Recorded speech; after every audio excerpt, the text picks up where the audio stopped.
The ancient city is calling. Oh, arise, sons and daughters of the land. The king of the sea. Hey, good day, my people. Happy weekend to every one of you. Wayakojo, Wabokia. Happy weekend. As you are flying in, you are replying on area mama. Happy weekend. Then I'll shout out to you. A big shout out. I hope your weekend is going good. I know there are problems in our state, Edo State, our dear UROMI. So we are here now to also talk about it. Maybe we choke mouth. But please come in and share. Like the program for me. Come in and share. Like the program. Let's all work together. Copious, I see you. Oh, you dey early. Now you go carry award. Even our class prefect never comes. Now you first come. No, it be like saying Baba Anthony. He has been waiting for us. And Sonny Demudia. So you guys, thank you. Welcome to the program. Oga of the house is here today. You will not believe. Hey, he has been on leave. So then we go drill him. Because where you wrong, go Oga. But he has been working on the background too. In the background, he's been working. And now he set up most of all these guests where we bring come. So he's been working in the background. So let us give him kudos. Let us give him kudos. Copious, I see you, Bokian. So please, can you share? And also, people are flying in, but I am not seeing your name. Kenneth Obokian, happy weekend to you. How is the family? How are you doing? How are you guys coping with these insecurity issues? It is really mind-boggling. And nobody wants to be in this situation. Richard quick now, I want to bring Oga to the stage. You know, say now Oga of the house. Now in the talk, now you're talking I do for you. As soon as enter, make una like. You know that our national anthem. Now go like the program. Now go they like them, then you share them so that people go see and say, area mama and Oga of the house they here. May we like the program. If not like YouTube, not go recommend them. Go just say, okay, maybe they pipe people there. But if not like and they'll say, okay, this one not be AI, now human beings. Monday there, Obokian, good to see you too. Thank you. Welcome. As you are flying in, you are liking. Welcome, Wabokian, Walao. Hawaii Favor from Facebook. Thank you. Baba Anthony, now you be second today we reach here. Sonny Demi has been there waiting. I thank you guys. Now I'll not carry award this weekend. Not be smarting. Not be smarting. Why I like you? When my say mama I like it. Another class today where Ogbe want give us. Man, not go believe. Hey. Oh, Mr. Ogbe, God bless you, sir. Mr. Ogbe, God bless you, sir. Another better class where they want give us today. We don't reach here. Happy weekend to everybody. Welcome to Edo Pride. Happy weekend. May we bring Ogbe come for us. May we feel see. Otabo blessed. Obokian. Yeah, we don't be 26 here now. Make I see many likes. So wow, many likes. Okay. Patricia Oye Cholem. I love your program. You're doing well, but I'm waiting for the election. I know. Thank you so much, Patricia. Me too. I love you. You know, say election tribunal are one of them, but Edo State is an entity. It's an entity. We have to talk about everything. It's not only just tribunal. It encompasses every other thing. So even Nigeria at large, we need to talk about it. So you cannot be happy in Edo State while Nigeria is burning. You cannot be happy with Nigeria while Edo State is burning. So they are interwoven, right? So every other thing matters. Just like this election tribunal matters, Edo State matters. Right now, Edo is burning. You would have heard of the news. So we're going to talk about it today. And the tribunal, we told you also, April 8th, I think, is the deadline for them to call and tell us the judgment date or whatever. It won't pass. They have a window. So don't worry, Patricia. There's a stipulated window. So they will call, they will tell us the date. In setting, by law, they are obligated. So they're not going to jump that law because they beg them, they not talk. They go to one. No worry, okay? Thank you. But share the program, like and share the program. So Ogbe is coming to the stage now. Let's welcome Mr. Ogbe, our Oga of the house. Welcome to the stage. Welcome to the stage. Welcome to the stage. Thank you, madam. Thank you. I want to also thank our viewers for all they have been. They stood by us. They are the reasons why we are here. And I also want to, first of all, extend my hand of greetings also and thanks to Honorable Bede Ifalui Isibo. If you are listening, I thank you for coming over to explain some certain positions. I want to thank Dr. Don Pedro. I want to thank you for showing up. I also want to thank the immediate past Senior Special Advisor on Media, Crusoe. Our guy again. Yeah, so I want to thank all of you for coming over to explain some certain positions to our viewers. And I want to also thank all our viewers for participating. And yeah, I mean, it was a robust discussion. Like Mama, we always say, is like you said, it's a family meeting. Naim, Yeah,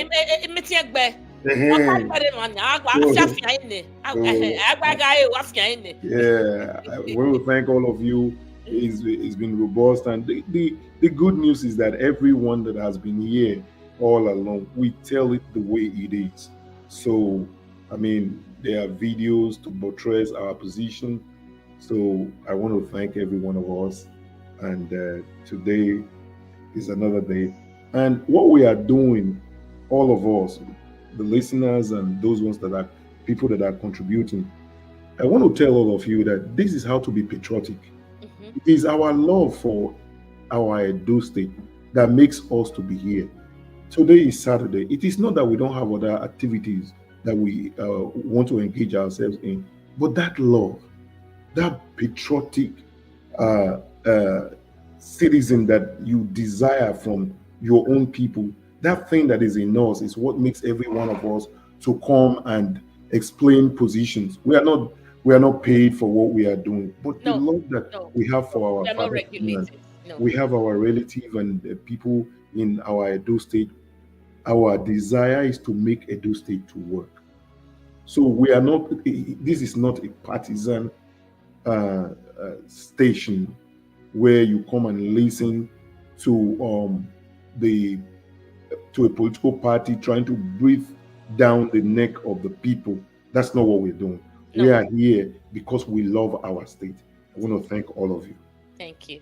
Thank you, sir. Thank you. Welcome again. So some people say they've missed you. Anyway, Mr. Ogbe have been working. He's been working. He's been on the background working, doing stuff. I'm near to logistics. You know,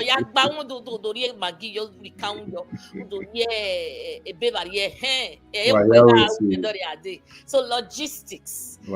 Thank you guys. You didn't tell me how my dressing is. So somebody should speak up now. Mama, you look good. Yeah, you always look good. Mama Gio. Thank you, sir. Thank you. So I welcome you all today. I welcome you back. Otabo blessed. Obokian Jude. Igbinedion, I cite you. So guys, over the week, before today, you would have heard about the security breaches and the situations back home. I have so many videos. I don't know the one to share.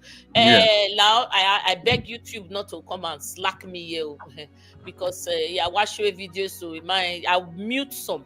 Monday or there, I want you favor. You bet one Richard Ogbede. Baba Antonio or 12 when comment you're aware. In the Baba Antonio Kai. Where are you? Okay. Jumping. Oh, where I greet you. Doctor advice. I greet you where I greet you. I greet you. They advise us. Okay. Me go come your platform, may you advise me waiting we go do for this Edo matter. Tabo way longest time. I'll be reading as I scroll through the comments. Thank you so much. Thank you, everyone. They don't miss you. So now if they cook the food where with the chop since go cook and then mama go come cover and make don't where.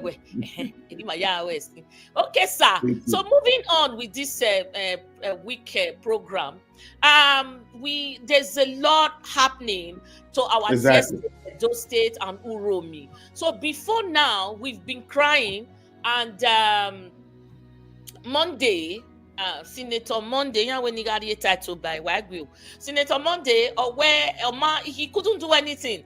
All we saw from him was to travel between Abuja. He made Abuja his state of origin, FCT. So I don't know whether he started a business there or he's just begging.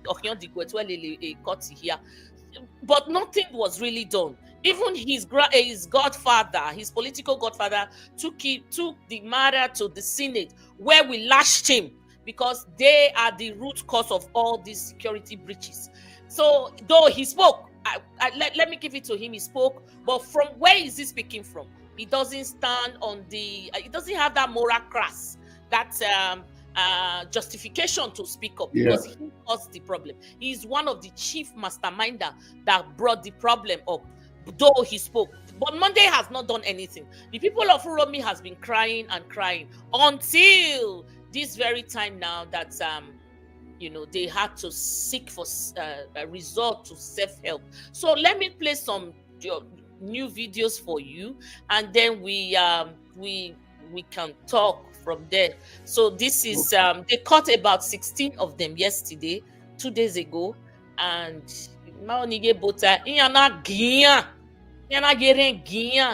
so I hope it's not going to play any voice. Let me just play that and play some other videos. Okay. So this, you can see, please, I did a mute deliberately. You can see the crowd. There's smoke. Yes, in the background here, these guys,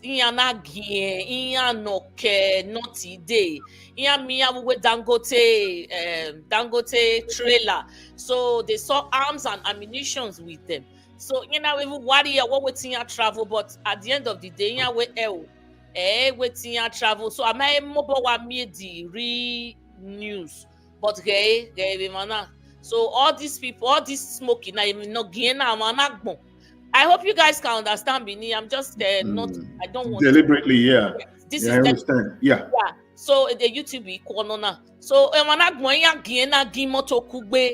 which is I call this very barbaric, but are they going to take the 100% of the blame? I don't know. So that is that video. So let me show on another video where I can, release something in the background. So the cause of all this problem is what I want to show now.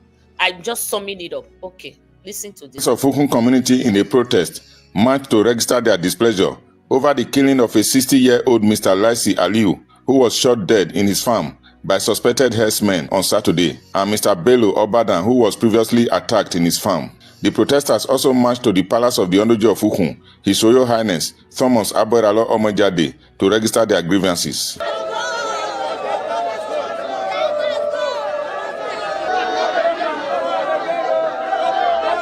Our cassava, they don't root and give inama. Now hungry we call day now. Even yesterday for here, they don't kill one man for farm. I go farm yesterday. They go where they shoot to. My husband even run at bush now. Till now, I not see my husband again. Man, I got me rescue my husband for me. They don't carry the whole bush. Cassava where we get for farm, then go root, and if you reach there, then go say, then go kill you. They are raping our wives. We are afraid to go to farm now as I speak. The Onojo of Ukun, His Royal Highness Thomas Aboralo Omojade, who delivered his message through his son, Prince Sonny Aboralo, lamented the security situation in and around the community. He promised to inform the Edo State government of their plight. As they talk just now say soldiers come just now. They come for the matter still. That is a moon and no verse. Say, in no distant time, say all the bush where this day, they go drive them come out. Wife of the victim, Mrs. Kate Aliu, lamented the death of her husband and called for justice. As I dey as that year say, they come dey shout for our village say they don't kill my husband for bush. Now for there I come out. Really, then the junior brother come, that one come tell me say yes, so they really kill us. Say now the 3 people they run and for side farm. Everything tire me, my brother. I don't know what I'm going to do. Meanwhile, some security agents were on the ground in the community. In Ukun, Chris Omije, ITV News. So I'm still showing videos. I still have 2 more, but that video just summed up everything. What has been happening? Like, you know, it's in chronological rate. Like, yeah. So things have been happening, and these guys have been calling on the state government, on the security apparatus to help them to curb this problem. I don't know how you feel when if your mother went to the farm and get raped, or your father went to the farm and get killed. How will you feel? This is what they've been going through. And on top of that, to add salt to injury or add petrol to fire, the herders take the cows to the farm and then start uprooting gari, yam, cassava, yam, anything edible for the cows to graze on, which is, in fact, it might be obnoxious, unacceptable. So this one, Monday now, after the whole problem, Monday now found it worthy now to now go to UROMI, and this is what happened. Oh, see, they don't even let Okpewolo pass. They don't even let Mondo Okpewolo, the Waka government, pass. Yeah, they block her. Some people they insult her. They insult her and say since then when they kidnap people for Salon, no agree come. Now Fulani don't buy, now don't run. They block a convoy. Fulani they protest on one side. UROMI people they block one side. See Okpewolo. See, Edo don't get governor. Edo don't get governor right now. See, Edo don't get governor. God, President Tinubu declares state of emergency in Edo. Edo don't get governor. God, pray for UROMI, guys. See everywhere. See soldiers. They want to go rescue Okpewolo. They block her. They say make it go back. They say make Okpewolo go back to Bini. Make go back. Say not care for some people. Make go back. And waiting will they hear them say the Fulani people don't they attack homes, don't they attack markets. People don't even trade for UROMI today. When I watch, see the truck where those people they travel with this, when they just boom, shit. So in this very truck, they were burning the people. They put them there. So which is it's just inhumane. Is the same thing with this self-help. So this last video that I want to play, sir, please can you be writing your questions down, because we have questions to ask you after. Like the question would be, write it down, sir. Monday declared state of emergency on education, dilapidated structures, educational structures. Now, why is he holding back to declare state of emergency on insecurity? Is it doable, or it doesn't find it convenient? So that's one of the questions. Let me play the last video, then you can give us your thoughts. In my hometown, UROMI, for quite some time now, the level of insecurity in UROMI and in other parts of Edo State has been so alarming. Nobody can claim ignorance to that fact, right? Everybody knows. The government have refused to do something about it. Even our traditional rulers that have seen to be aiding and abetting these people will not say or do anything about it. See, it is really disheartening. If you be following the news recently in my hometown, UROMI, something happened. That some numbers of men, young men, were apprehended in a lorry. On this lorry, there were food items like a bag of rice, onions, oil, and underneath this thing were guns loaded in a lorry with numbers of young men. An intelligent report led to the vigilante group in UROMI, and this vehicle was intercepted Upon being searched, they saw all manner of dangerous weapons. And these hoodlums, because when you are not a police, when you are not a military, and you are being found with locally made guns, automatically you are a kidnapper, you are an armed robber, you are a terrorist. Nothing else explains that. So they were apprehended, and based on what my people have suffered in recent time, because in UROMI now, they no longer farm. You go to farm, you might not come back. And the government have put in a blind eye to this menace. Now, they caught this man and they felt, oh, you've been the kaka one eating us up. See, jungle justice is something I have not ever supported. But when it becomes the last option, because defense is attack is the best form of defense, they say, these men rounded these people up and they buy all of them, carry tire, burn them. I know few will condemn that act. Few will condemn that act, but majority have actually said it done too much. See, in any part of Nigeria, in any part of Edo, the Fulani herdsmen have taken over with a very animalistic character. They don't have mercy when they come across you in your own farm. Now, these men that were apprehended, what was their excuse? They said they were hunters coming from the east and they are going to the north with vehicles loaded with guns and other foodstuff, and in their waist there were charms.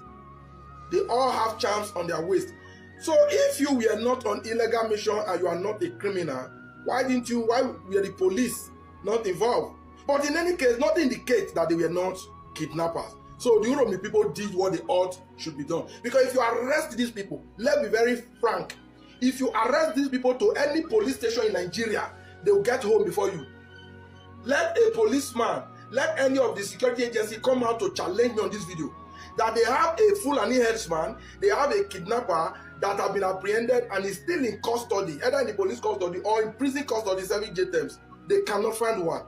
These people have been given this so much powers that they do and they just go away with it. Now the UROMI people felt, we will not give you to the police so that you don't go away and come back for more mayhem. They do what they felt was necessary. As we speak now, UROMI, my town, is deserted.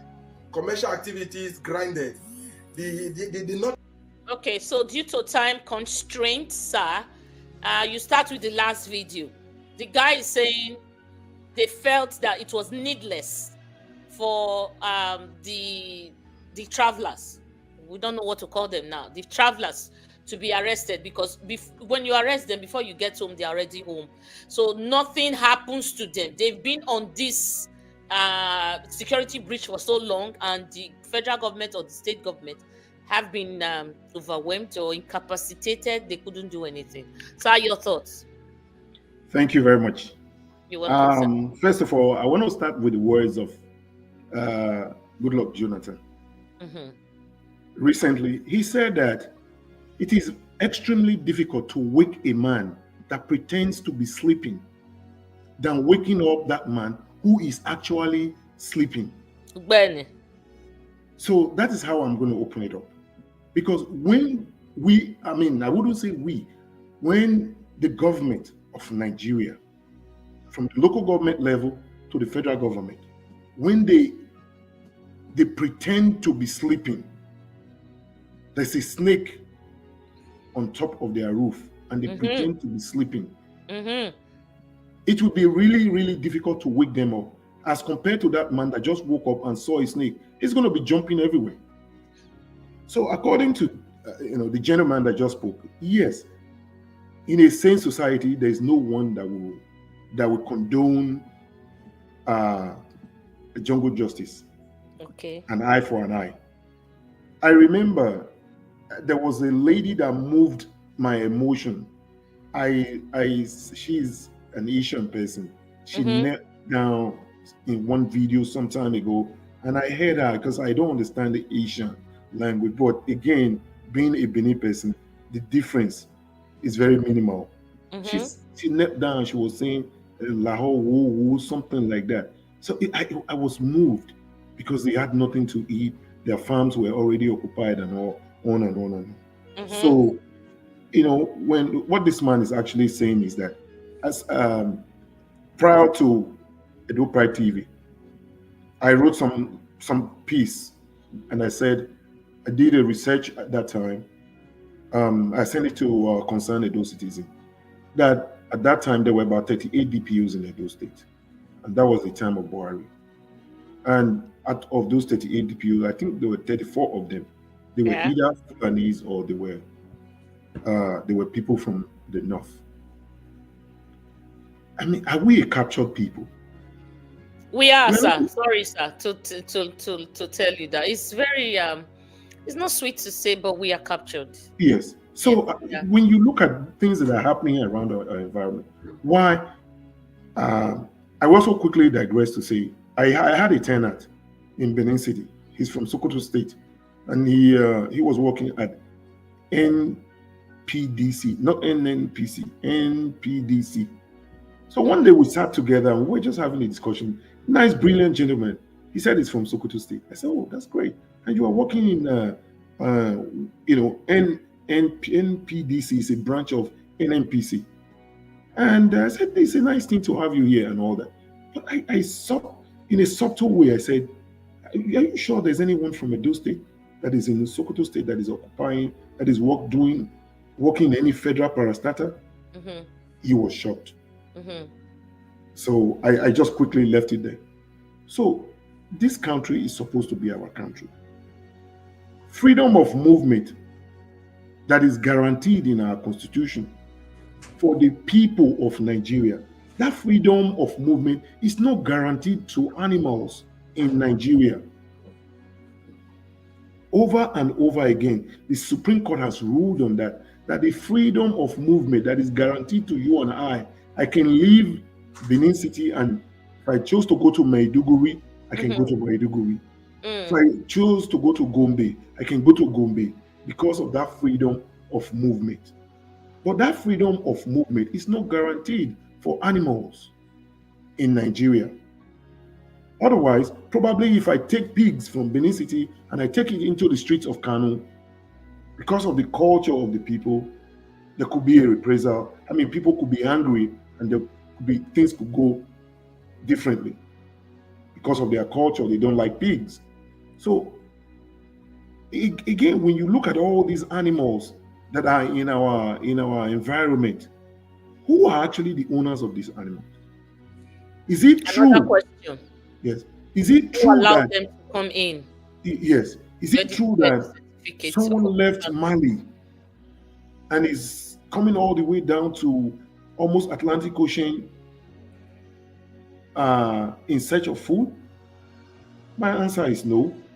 These animals, most of these animals, I did a research, they are owned by our own people. Because when they were coming from the north, they didn't bring animals. Yes. So these people, when they come from the north, they don't. These animals are not there with them. So when our people, they buy some of these animals, then they know that it would be difficult for an average southerner to just go and take these animals around and all that. So they look for those people who feel that they can do that job. And again, we have to understand also where our rights, where my rights stop, where your own begins. If I have a farm, I cultivated things in the farm, and the moment it's time for me to harvest, then Mr. B comes, brings his animals into my farm and eat up the crops. So I think people should begin to understand where our rights, where it ends, and where the rights of the other person begins. Okay, sir. So that is, I think I sympathize with the people of UROMI, the things that are going on, because I know that people of Edo Central, they've been crying and crying. This thing is not only in Edo Central. We know some time ago, somewhere around in Edo South, I actually had an auntie who went to farm somewhere in Orion local government, and and said, according to her, that people were killed in the farms. So that takes me back to the state declaration of the state of emergency on education. Governor Okpebolo, up till as we speak, has not been able to understand what it takes to govern. That No, he's campaigning, sir. yeah, he's still To him, he hasn't even entered the governance stage. Yeah, so that campaign, he's still campaigning. Yes. If it was possible, this man would have traced the footsteps of Governor Enogherase Obaseki in Benin and threw them away. But the name of Governor Obaseki is already written in the history of Edo State. Because this Ukpewolo wants to showcase, he wants to tell the outside world that Obaseki did not do anything. He said Edo Best is a scam. So that is the reason. Anything about Obaseki, they want to discredit it by every means possible. Propaganda and all that. I watched one of your programs. Obaseki cannot do everything. No, sir, it's not possible. Even some of the things that he is doing, they're already getting bad. Yeah, the road. Kola, the doctor you showed it the other day. Exactly. I heard him say one time there's one erosion place in GRA, they call it River Obaseki. There's not River Okpewolo. Yes. Benin Lagos in Uselu, Benin Lagos Road. So thank you, Dr. Advice TV. I appreciate you. Thank you so much. Oh, yeah. So we already having River Okpewolo in Uselu there, near Uselu Shell. Because the other time it rained, cat and dog, what we saw was a lot of water. So whose river is that going to be now? That's going to be another river. So this idea of Okpewolo running around the entire country, trying to demonize Obaseki in an attempt to do that, they have left governors. They are still campaigning. He has to understand that Governor Enogherase Obaseki, he came from his high horse to come and govern Edo. That man was not a hungry man. No, he has never been. And I swear to, he has never been. So, look at the ideas. Today, what are the philosophical ideas behind the governing of Edo State within this short period of time? There are no policy statement. You and I, we don't know the direction that this man intends to go. The people that are working for him, they don't know where he is going. They don't know how to key in. So that declaration of state of emergency, again, he does not understand the meaning of state of emergency. Because if he declares state of emergency, what he is doing is that he is calling on the federal government to come and help him out. Therefore, the federal government will use extraordinary measures to meet the to needs. help him. Yes. And if you have one or two primary schools or secondary school in the state that is not really doing well, is that enough for you to go out there? Because this man does not understand what he says. He says he was in a university. I doubt if this man actually went past the secondary school. So, this idea of, you just can't use words, I wouldn't say arbitrarily. He doesn't know what it means. He goes out there to just say what he wants to say. It is unfortunate. The other time we saw Friday Ibadin, he is saying, he's using his crooked ways. I saw one general, ECC or something like a retired general who was trying to defend them too. I put some comments there on Channels TV. We cannot continue this way. If we pretend to be sleeping, it will be difficult to wake us up. When Oshomole, Mondokpebolo, Jared Tenebe, the last time I heard that he was in a base university in Abuja, I thought that would have helped him a little bit. I don't even understand how he got admitted into Base University, because Base University is one of the best universities in Nigeria. So I thought that would have given him, 3 months. It's close to half a semester, and by now some certain things will be sinking in, and he will know how to conduct himself in public places. So these people, when you put all of them together, when they pretend to be sleeping, when there is snake on top of the roof, on top of your house, that is not going to give us any mileage in terms of governance. Okay. Thank you, sir. I'm still on these security issues, and then you're going to take this question on the screen, sir. So let me add my question to it, and then we ride on. Thank you, my people. Dr. Advice Steve is keep advising us. Thank you, Okpomese Nogi, Obokia. I will your Raymond. I wish I understood your emojis. Obokia, thank you. You're welcome.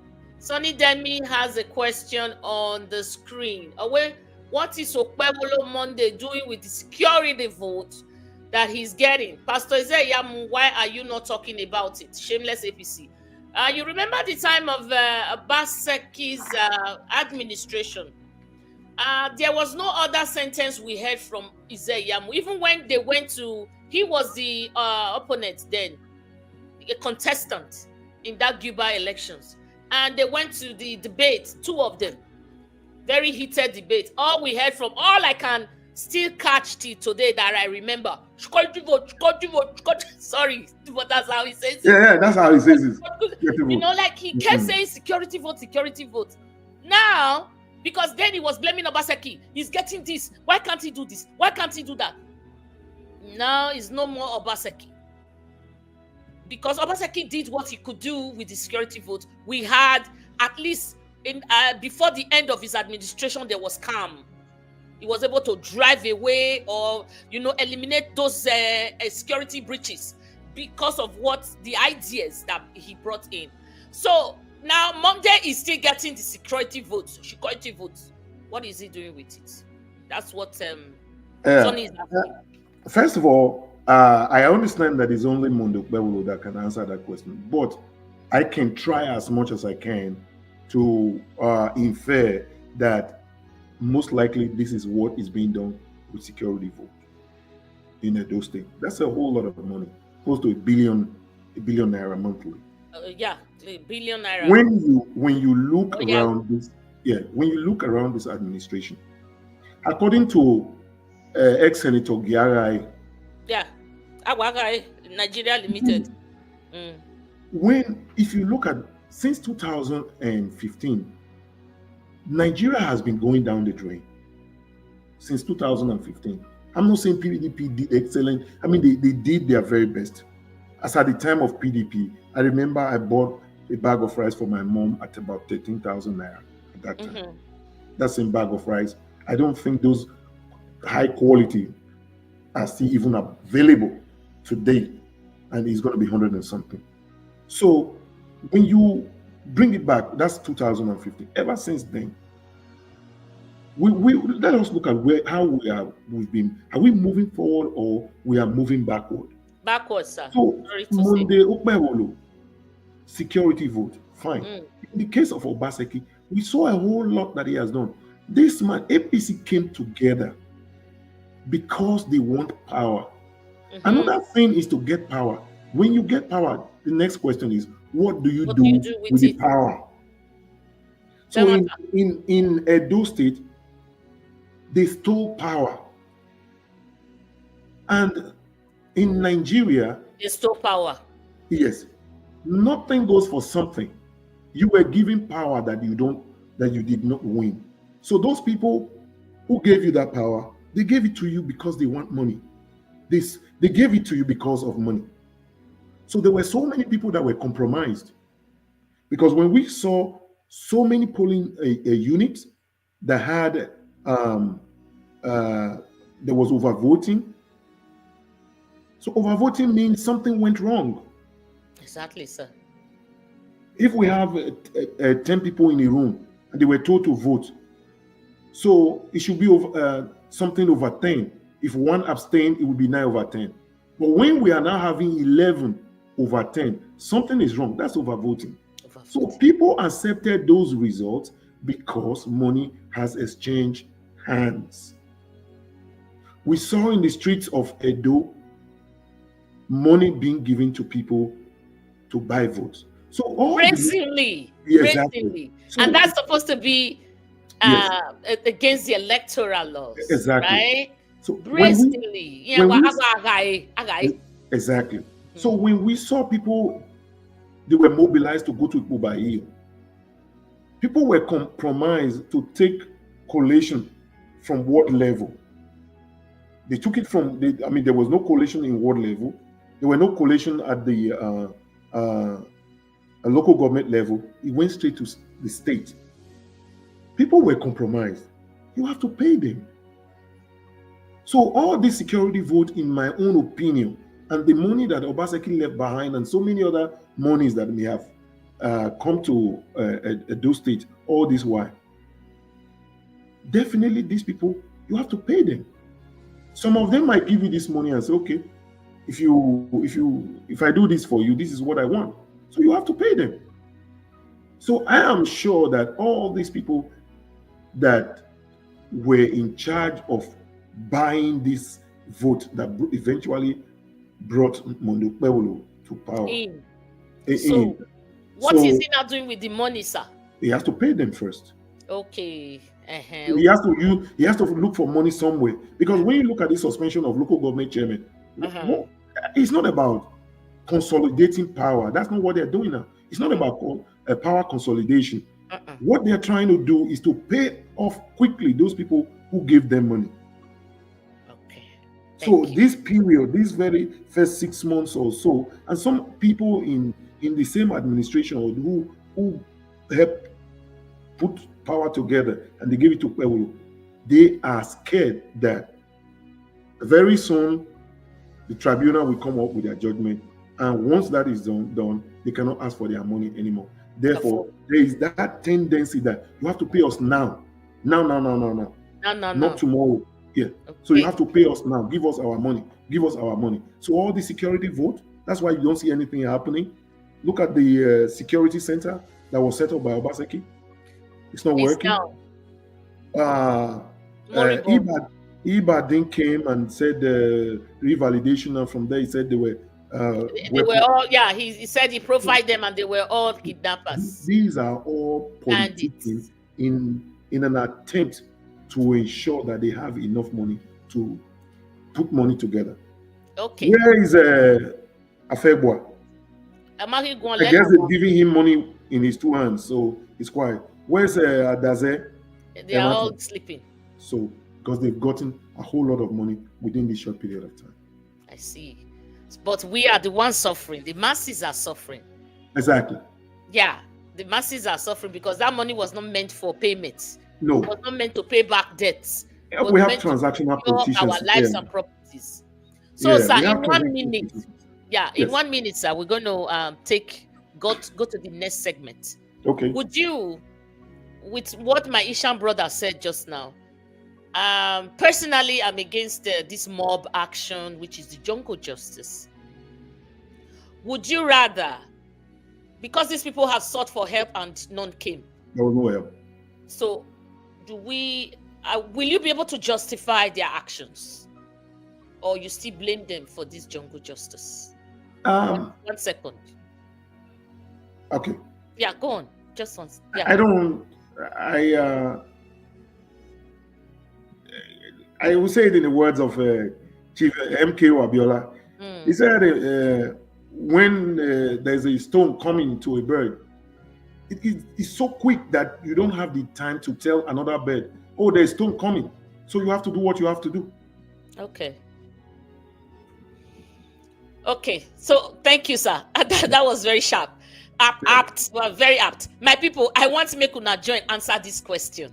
Would you rather justify their actions or still hand them over to the police? Considering what has been happening, I want to hear from you, my comments, my viewers. What would you have done if you were locked up in that situation? I want to hear from you. Okmome say, why I say copious affluent. Let me just take time to share love. Sonny Demi, TVB. No, madam, let me quickly say something here. Yes, sir. I have a friend that consistently tells me, maybe you will translate it to our audience. Owe Onwanizi Rakeyegbo. So he only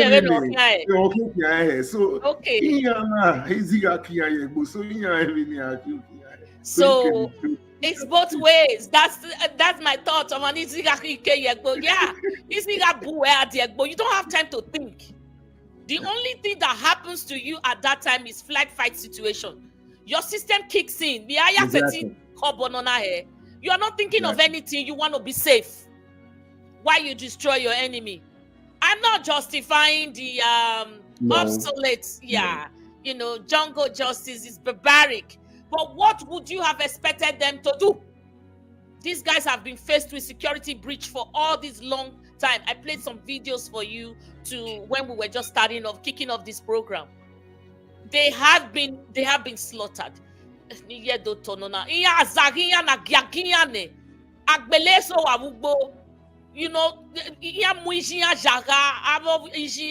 sisters, our mothers, so many things, and the government did not do anything. But right now, which I am not for. But really, what would you have expected them to do? So we leave that question there. I'll hear from my audience too. Okay, guys, we're moving on to the next segment. I want to quickly throw something in. You see, I understand what I'm going to say now. It's like staring the honest net. First of all, let us thank ex-president Obasanjo. Obasanjo in 19... He's the best man. He may not be a saint. I mean, a saint. Obasanjo in 1978. Obasanjo in 1978. He came up with the... then he was still in the military. He was a general. That man is that's some person that I feel Obaseki would beat him when he is elected president of this country. But that man, even when he was a military person, civilian person, he did a lot for Nigeria. So what I'm trying to say is that it was Obasanjo that came up with the Land Use Act of 1978. If not because of Land Use Act of 1978, he took the land from the federal government and gave it back to the people. If you are from UROMI, he gave the land in UROMI. That act gave that land back to the people of UROMI. And he made that same Land Use Act, made the governor to be a signatory when the land is being transferred or being sold. That's what we call certificate of occupancy. That is the same Land Use Act that stopped Buhari from putting Ruga in almost everywhere in Nigeria. And if Buhari was able to do that, what we are seeing in UROMI now, that would have been a walk in the park. Of the iceberg. Yes. Thank you, sir. Guys, I don't have enough likes. I always remind you. I was just saying hi to you, and Oga had to stop me. Anyways, if I haven't called your name, Obokian, I see Irowa Osas, area mama, where area papa, where Odomo, Joseph Okosun. Every one of you here, I greet you. Benny Hill Davis, thank you so much. Those are acted in frustration. Those people acted out of frustration when the government failed to do what they were supposed to do. The people now resorted to self-help. So I don't know who to blame. I blame the government. Yes, if you ask me, I blame the government. Irowa Osas, I come to visit you when I come to Toronto for June. Okay, no problem. Let us know. God bless you. God bless you. God bless you, sir. Joseph Okosun, where though jungle justice is prohibited, and to me, since the governor is not forthcoming regarding the security of the Edo people, they have to resort to self-defense.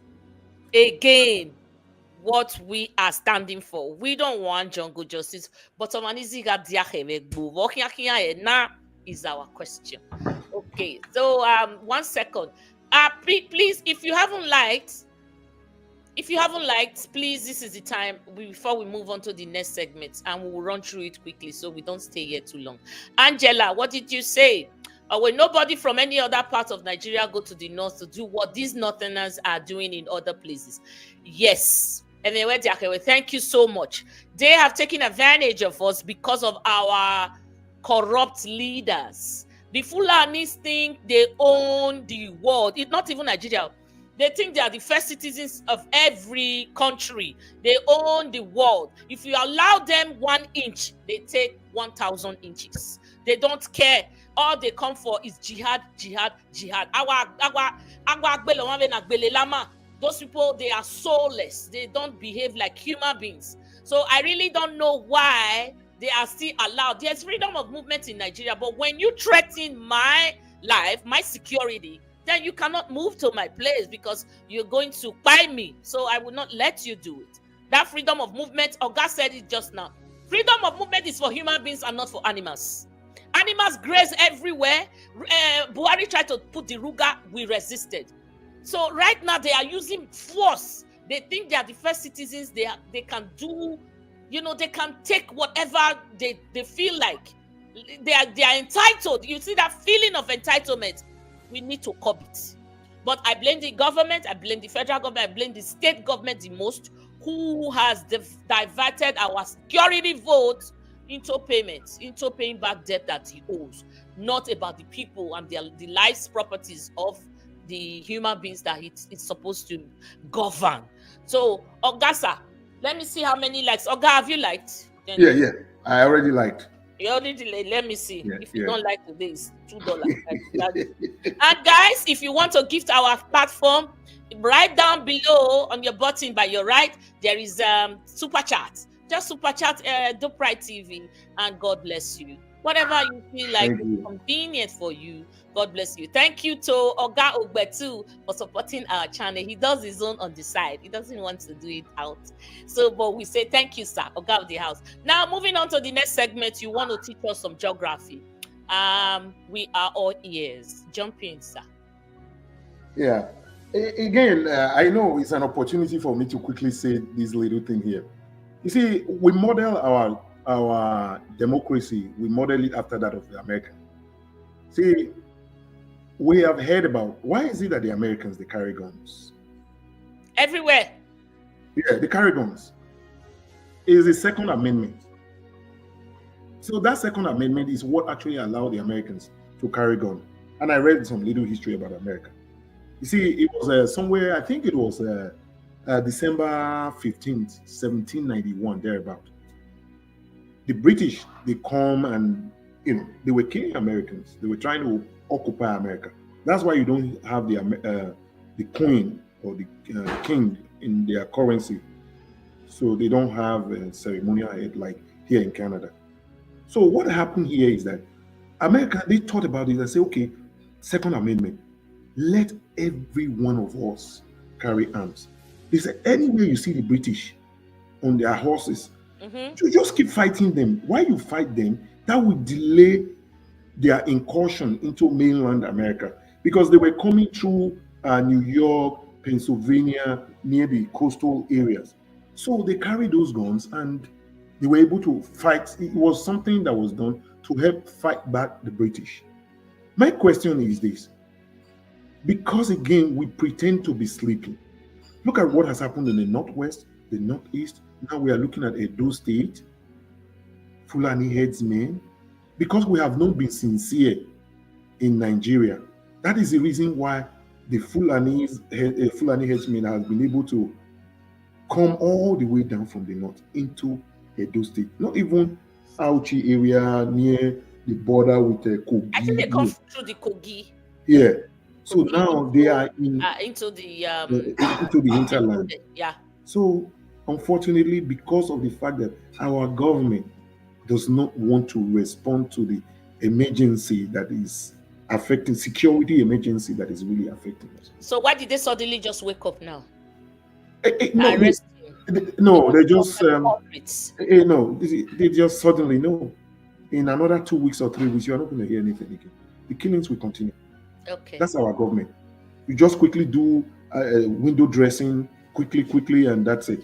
So it will continue. Okay. When Jonathan was using private security to fight off at that time, when Buhari came, he said no. And ever since then, we've been in this long war. Quagmire. From then till this day, they are fighting the press not to report insecurity the way it should be reported. That's why they want to gag us, sir. They are passing a bill right now. I think it has passed the second, whatever they call it, the second bill, whatever. They're trying to pass a bill to stifle us. Yes. Yeah. We don't have control. We just do it. Again, they're already gagging everyone in Nigeria. Oh, yeah, I know where I'm going to. Yeah. You see, there's this NIN. What is NIN? That name number. See, sometimes there are some certain things, these our senators who's rudderless. Edo State is also rudderless. So they just say some certain things, and you and I will be happy that what they are saying is good. It's just like when Ukpewulu came and he said it was anti-courtism law and all that. So I said in this program, I said, how am I sure that this anti-courtism law, tomorrow they will just say, oh, this is Obaseki's son. This is someone who received money from Obaseki. You are a courtist. So some of these laws are actually there to guard the average citizen. So these are our NIN. Why is it mandatory? When Jonathan came up with BVN, it was beautiful. It's like our social insurance number or social security number in the States. So it's enough to yeah, that's social security number is enough. Because it's your thumbprint. Exactly. So when they brought NIN, they told us, oh, it's going to help to track kidnappers, do this, do that, that you should link your phone number to NIN. You know what they do? If they know your phone number, that's your very phone number. From there, they can link into your NIN. From there, because the banks are saying that government is saying that you have to link your NIN with your BVN. Thank God for those of us who are not in Nigeria. They will block your bank account straight. That's what they do. So most of these protesters, when you hear them say, oh, people are protesting, who are the organizers? They will tell you on the TV, oh, we want to go and negotiate with the organizers. No, they want to know who are these organizers. If they know the organizers, they have their phone number, that's all they need to know. They'll get their NIN from their phone number, they will link into their bank account, and they will block. So we are in full dictatorial government. These are dictators. So back to the topic of today. Yes. Did you tell them the name of the topic, sir? Yes. The topic of what I want to talk about today, Edo State, the only landlocked state in South geopolitical zone of Nigeria. Only landlocked state in South geopolitical state zone. In geopolitical zone. Okay. Yeah, guys, listen. Guys teaching us geography here. You know, he's a master of geography. So let's just take a listen. Sit back with your popcorn. If you haven't liked, go and like. Oh, if not, you won't hear what a guy is saying. Go and like, quick. What I say? I will wrap it up with that. Yeah. Make one no verse. I am doing this passionately because I'm a passionate Edo man. I love my state. Where else? It's not my fault that I was born in an Edo man. When things affect my state, sometimes more or less like I just want to use this topic to. It's like crying over a spilled milk, but there's nothing that I can do about it. Edo State is the only landlocked state in South geopolitical zone in Nigeria. You know, we have 6 geopolitical zones. Can you tell my audience what you mean when you say landlocked? Not everybody understands. All right. Landlocked. All the 6 states that is in South is only Edo State that does not have access to the Atlantic Ocean. All the 6 states that makes South that produces oil is only Edo State that does not have access directly to Atlantic Ocean. Every other state, Ondo State is Ondo State is not in South. No. They produce oil. They have direct access to the Atlantic Ocean. Edo State, landlocked. Delta, they have access to the Atlantic Ocean. Yeah. Bayelsa, they have access to the Atlantic Ocean. Yeah. Rivers, they have access to Atlantic Ocean. Cross Rivers and Akwa Ibom. All of them have access to Atlantic Ocean. It's only Edo State that does not have access to Atlantic Ocean. What about Gele? Gele doesn't connect Atlantic Ocean? Gele is a river. That river flows directly into the Atlantic Ocean. Supposing when Governor Inoghe Obaseki came to Toronto, Canada, unfortunately on that day, I was coming from America. Before I got here, he was already gone. So, because when he was talking about that port, Gili Gili port, I understand. He read geography at the University of Ibadan. But I mean, that's a very smart man, intelligent man. There are some certain things he wants to do, but again, there are some limitations. If you look at it, River Gili Gili, if, for example, you want ships to come through River Gili Gili, unless Gili Gili River becomes an international water, otherwise, the other people, that's Warri North local government, will say, oh no, if they tell you you cannot go past here, you cannot go past there. For those of you who read geography too, when you look at the Suez Canal is what linked the Mediterranean Sea into the Arabian Peninsula. So the Egyptian, when you are taking your ship past there, they will ask you for taxes. So it's as good as Gili Gili River. So Gili Gili River flows directly into the Atlantic Ocean. But for that Benin Empire that ruled over the old Benin Empire that ruled over this entire area. If you remember, if those of us who understand geography, there's what they call Bight of Benin. It was named after us, Bight of Benin. That entire Atlantic Ocean area is named after us. But unfortunately today, we don't have access to the Atlantic Ocean. I'm saying it because it pains me a lot. I understand that. I don't know why Courage has another view. He said we have access to Atlantic Ocean. Okay. That when the whites came to the Portuguese came to take our Oba away, they came through the Atlantic Ocean to Gili Gili. Okay, so you are a geographer. You can also tell us your point anyway, sir. But he has another view. Okay. Okay. First of all, what's the name of that individual? Courage also? Courage Young. Welcome, sir. Okay. Courage Young, thank you very much. I will, as we are speaking now, I'm going to go on Google and Google the map of Edo, because I will see if I can bring that map of Edo State. Map of Edo State? Yes, of Edo State. Okay, Edo State. So let me try and Google it and bring it here.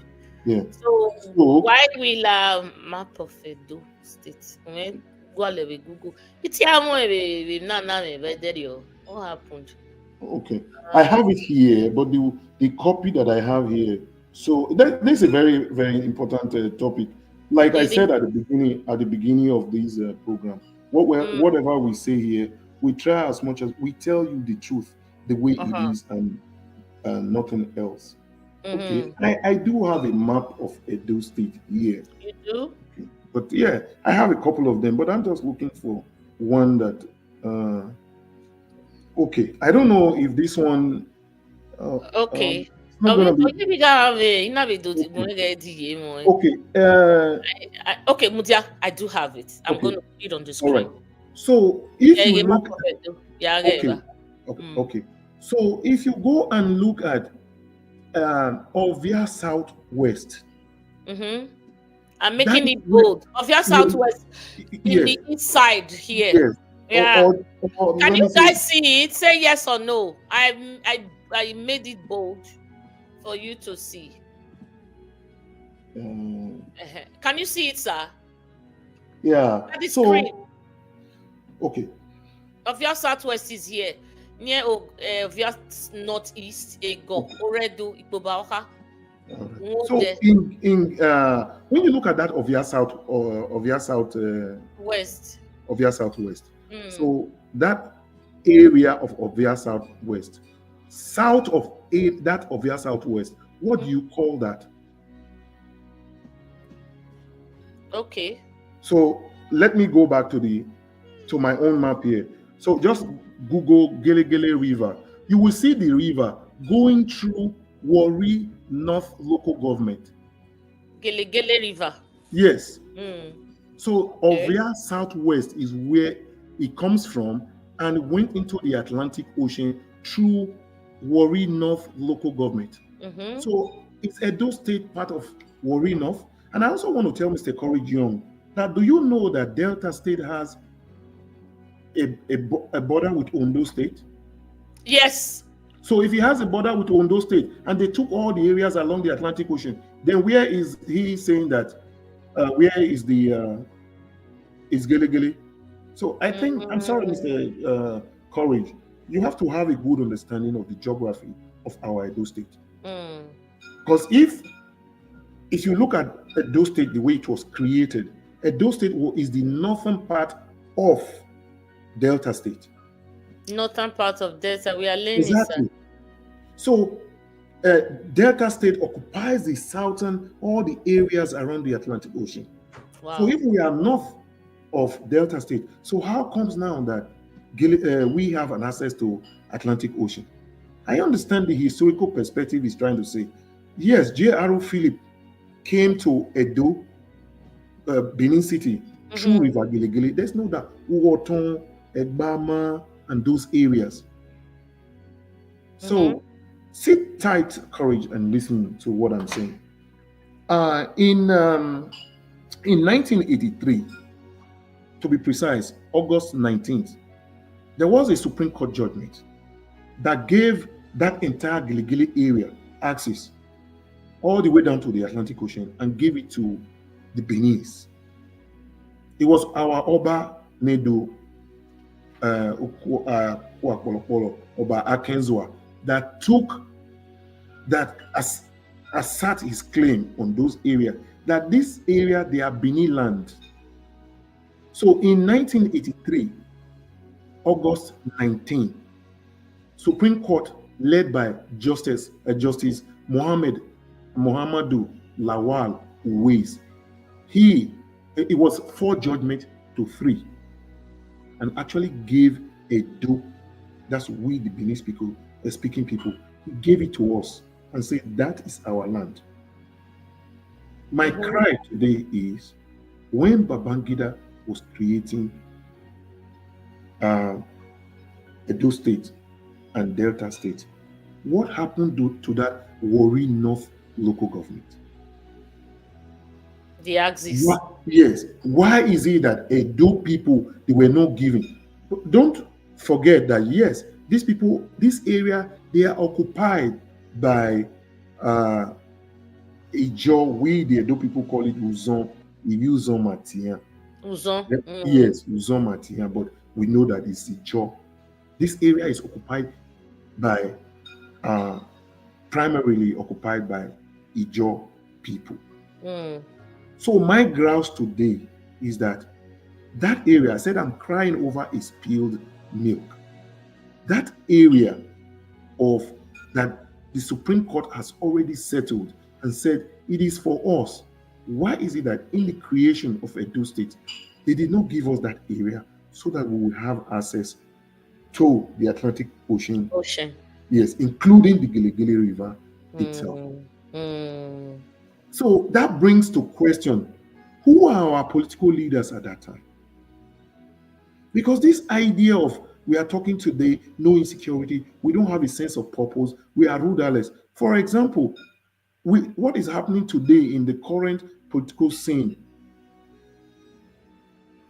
we are not deeply rooted in coming up with ideas that will benefit our children in another 10, 20, 40, 50 years. Yeah. We are just busy talking about today, how to share money for today. Yeah, there's no ideas. Yeah, it's really painful, sir. There's nothing around. Here, I am an Edo son coming to ask our Edo politicians at that time in 1991. I know it was Babangida that was the head of state. So Babangida, why did you not give us that area of through Okomu area all the way? Today we own Okomu, but Gelegele, Bene, and all that area, all the way down to Atlantic Ocean. Why don't we have it? So I want to urge our politicians to think beyond this money. Because if we have it in our history that all the, from Asaba, if you read the history of Edo, Benin history, Benin Empire, Ika, and all these areas, all the way down to Lagos, to modern day Benin Republic, all this area was occupied by the then Benin Empire. So it's just like crying over a spilled milk. But as an Edo man, I'm not proud that those at that time who were in charge of affairs, who would have spoken to Babangida and said, look, in 1983, Justice Uwe is already put paid to this issue that this is our area. This area is for Edo people. But today we are landlocked. We don't have access to the Atlantic Ocean. So Corey, look at your map again and go to map of Delta State, go to map of Edo State and find out that Delta State is in the bottom. They have boundaries through areas like very close to Cocoa and all those areas. They all have access to Atlantic Ocean. But we in Edo, there's no, Gele Gele River, yes, but we have access to Gele Gele River, and that river flows into Atlantic Ocean. We have access to Orion River. Orion River flew into River Ethiop into the Atlantic Ocean. I see. Now I know. So because I used to think that they are connected, Gele Gele and Atlantic, because the white men came through the Gele Gele. So now it flows into it. So there's a connection, but it's not ours. Yes. Okay. Okay. Wait, sir. You need to pause. Omoemu is agreeing with you here. Wait, yes. Nusakai. Where Obokia Nusakai, I hope you have liked. Yes, Edo has no direct border with the Atlantic Ocean. Thank you, sir. Tony, then where the Portuguese came through Gele Gele, which is a river. Yes. Yes, there's a way they have no direct access. So we're still moving on, sir. Let me commend Atayo's effort. Oh, thank you so much for your good heart, for your good gesture. Or 11.99 euros, Nima. Thank you, Atayo. We appreciate you. Thank you. And we appreciate your contribution. I think this Atayo is one of my best givers. He always gifts us. Thank you. I appreciate it. That's nice of Atayo. Yes. Atayo, thank you so much. Yeah, thank you. So moving on, Nosakai agrees with you. This is geographic class, so there's no problem. If you are not taking down notes, you can go back to the video because I have to learn too.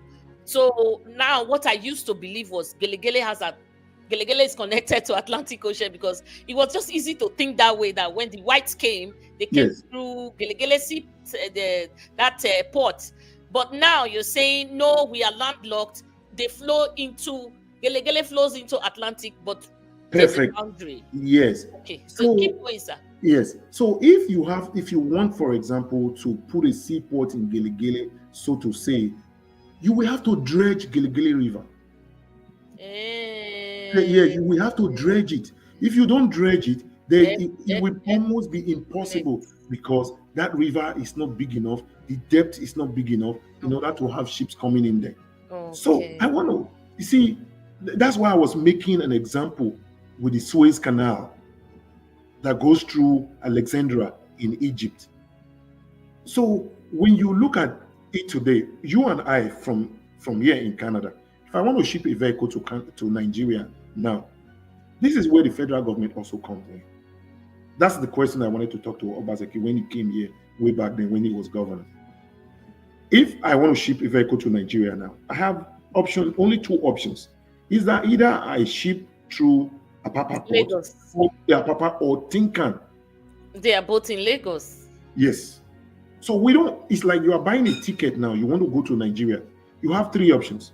You are going either through Murtala Mohammed Airport, you are going Port Harcourt or Abuja. These are the only three options that you have. But in terms of shipping, you have only two options. So now, my point is that let us assume, because we have a lot of Edo people in so many parts of this world, and a lot of them are endowed with wisdom, wealth, and knowledge. So if we had access directly to the Atlantic Ocean, probably someone like Obaseki would have been interested in building a port directly at the ocean, irrespective of the name of the city that is there. And after that, you can now say, okay, federal government, can you recognize this as an international port? I understand that we have one in Warri. There's a Warri port. There's another one in Port Harcourt, somewhere around LMA or so. But the federal government, more or less, you don't have the option. So, because if they don't approve it, you cannot use it. So, Edo State, there are so many things that we can still do with the little one that we have today. Let us leave all this. When you have the likes of Monday Bebulu, who cannot, I said it at the beginning, he is not fit to be a headmaster of any primary school in Edo State. He has shown it to us over and over. He does not have capacity, no policy, nothing. So let us not make that same mistake again.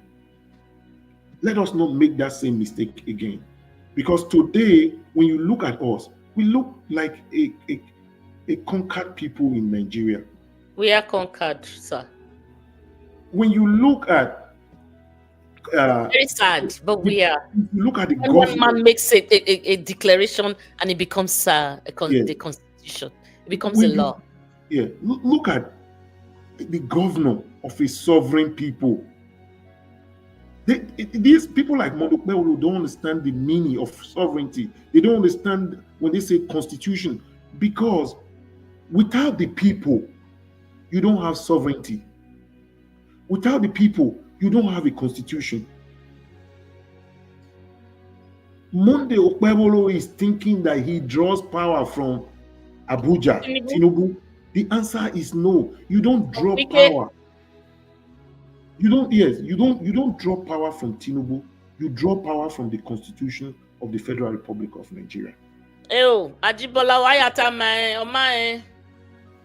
That is the reason why he goes to Abuja to kneel down on his knees like a beggar, cap on hand, to Abuja to go and kneel down. When you present a people, are you saying that the dope people are kneeling down before Tinubu? That is very, very unfortunate. And as we speak now, people like Oshomole, that's another daft. That man doesn't know nothing. All he is interested in is how to make $1, $1, $2, and all that. These are people who don't think deep of the state and think about 50 years ahead of time and say, what do we do? Obaseki did, and it became a problem. So these transactional politicians that we are having today, it pains me to my bone marrow. Look at the insecurity that we are having in UROMI today. It is because of lack of good thinking.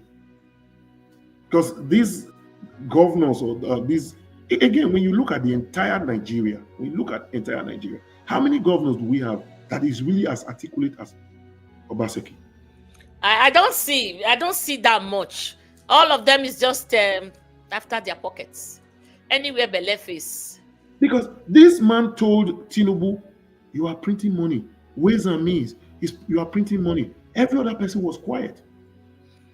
Here we have Oshomole, who cannot speak truth to power. You are saying, Professor Humphrey Wosu should have gone and had taken himself to the guillotine to be slaughtered. Him tomorrow. This is you that was scared to say anything. You helped conduct an election that brought someone that came forth, became the governor of a state. Are these elections that they are conducting? These are no elections. And these are people who are not patriotic. These people are not thinking about tomorrow. Look at my state today. It pains me that Warri North, actually Warri North and Warri Northeast or so. Those are the areas that Justice Muhammadu Ways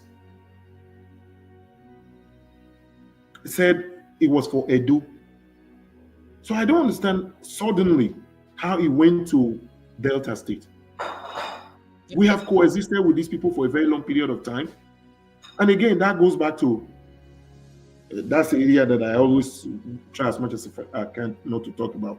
Because if in 1983, Justice Uwe said, we won at the Supreme Court, If our traditional rulers, they have sent emissaries to occupy this area as, I mean, like Inogi and all that. So when they are, when Babangida is creating a state, maybe he would have taken note of that.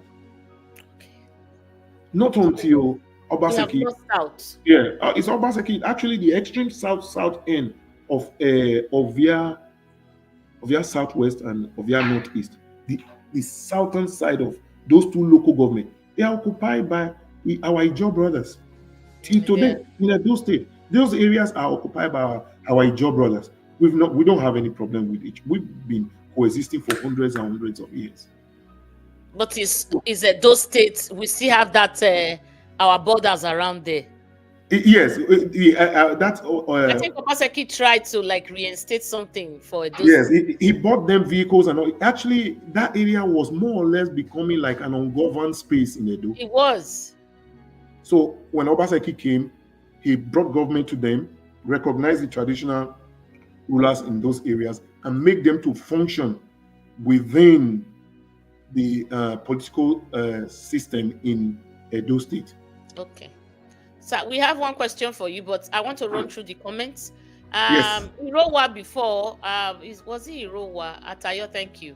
Where Nosakai Omwemu has agreed with you, and our dearest courage didn't agree, but thank God he went and he said, thank you so much, bro, for this vital information. I will look deeply into this matter. Then we check Google. I think Irowa checked it on Google, and he found that Irowa said, Oga is correct. Google has told him the truth. Or this is what I got from Google search. Then Anthony Ajibola, our Oga of the house too, our second Oga, Owe Ogbe has just hit the nail, hit on the main problem with us, Edo people, especially with the Benin. Most of our people are so much interested in our individual gains, but most often at the detriment of the generality. You agree with him, right? Yes, I do. Okay, thank you. There are some new comments here. Pista, thank you. Welcome to the platform. If you're just coming in, the only thing you can do for me is to like and then listen, share, so that more hands can get into this interesting, very educative program that we are doing here. Anthony Ajibola again, where Adam Sosholowe is the most overrated politician. Adam Sosholowe speaks so much without substance and logic. You know, when you live in the past and the people around you, they also are in the past. Whatever you say is what they accept. If you have people of your own level with you, they will just accept whatever you say.